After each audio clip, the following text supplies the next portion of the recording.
Hi guys, welcome to the fourth tutorial on how to play the guitar. In this tutorial we're going to go through A major and minor chords.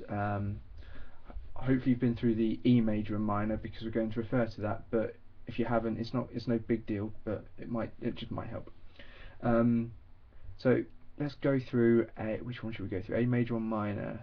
You're probably not screaming at the screen at all. Let's go through A major first.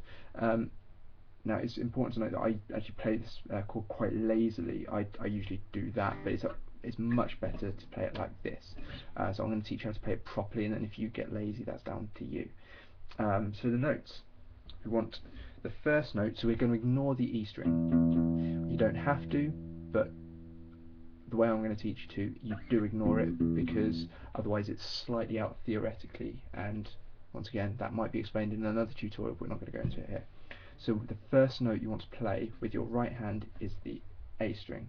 So so over the sound hole you want to be plucking from there down to the bottom, and you're going to leave the A string alone, so it's going to sound like that.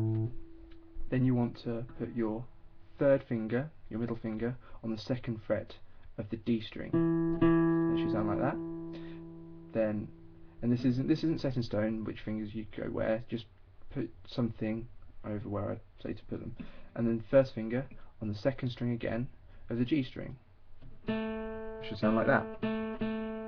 And then your ring finger, your fourth finger, on the second fret of the B string. So should we get that? And then nothing on the E string rather, sorry. So you should have. Then when you play it, you'll get that sound, which is lovely and happy, and like the E major from the last tutorial, it'll make everything sound alright and the world is happy.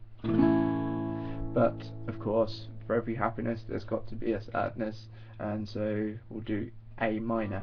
Now if you remember last tutorial, there's the E major, and the shape of E major and A minor are exactly the same. So again, you want to be the second fret, leave the A string open, then you want the second fret on the D string, and with your middle finger, that one there, and then on the next string, second fret, that's second fret on the G string, that'll sound like that. And then finally the first fret on the B string, not the second fret, because the only difference in a chord between a major and a minor is one semitone. Now a semitone is a fret. So fret 4 to fret 5 is a semitone, same as fret 3 to fret 4 on the different string is a semitone. A semitone is the interval, and that's the only difference between A major, and A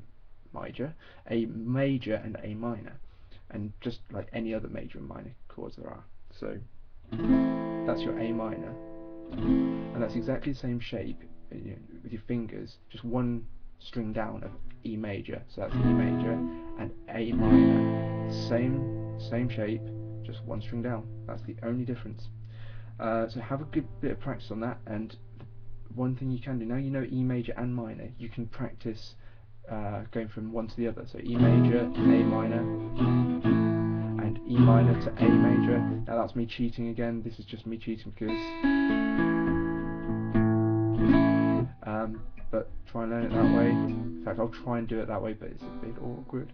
E minor to A major, and so on and so forth. There'll be 4 combinations, so give them a go and see how you get on. There won't be 4 at all, there'll be 6. But all the best. Try and don't forget to subscribe. Try and practice those chord changes, and I'll see you in the next tutorial.